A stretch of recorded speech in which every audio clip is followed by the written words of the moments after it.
People have always needed special places to protect them from the weather, places for cooking and eating, places for privacy and safety from enemies, and even places for work and entertainment. The most important places are shelters.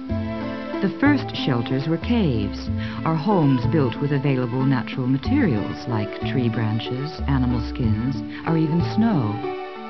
Today, homes are built in many styles and materials and are usually designed by architects.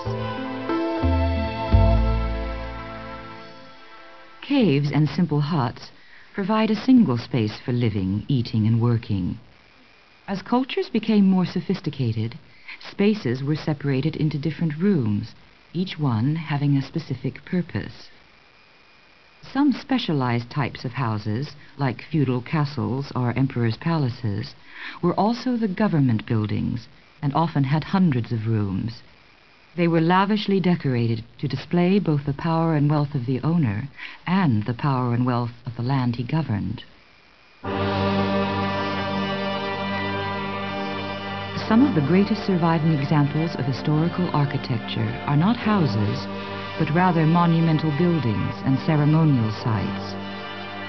The pyramids of Egypt were tombs built for the pharaohs and housed the soul and its belongings on the journey into the afterlife.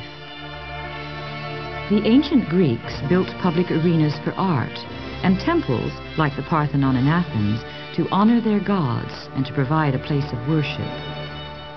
The system of architectural proportion and decoration developed in Greece inspired later Roman building. Its simplicity and elegance remained the basis of Western architecture until the mid-19th century. The magnificent cathedrals of medieval Europe displayed the most profound expression of religious sentiment. The architects and artists worked in anonymity, their Gothic arches and towering spires proclaiming their faith in a God in heaven.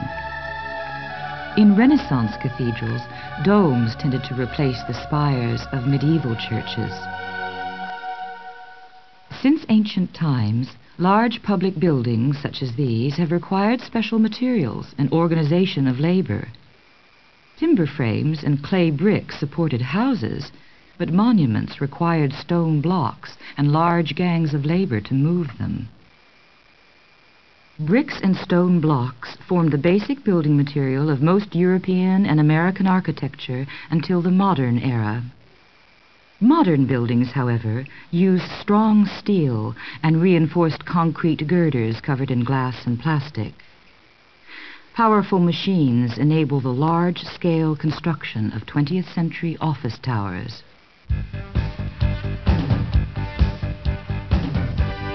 Skyscrapers have become the dominant structures in the center of most cities in the world.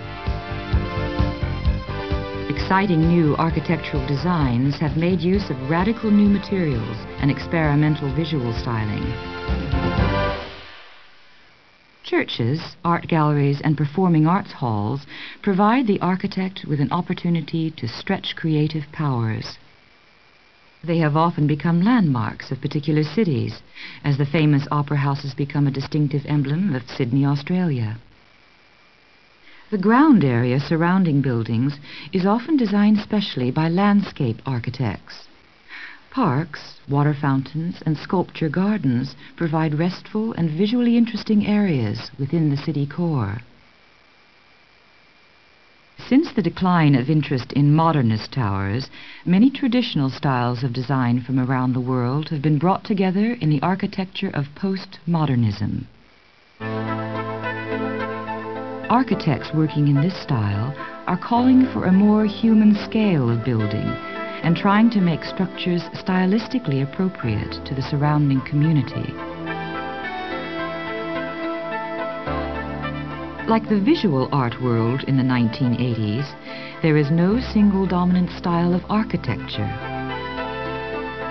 Contemporary architects are free to stretch their imaginations in any direction.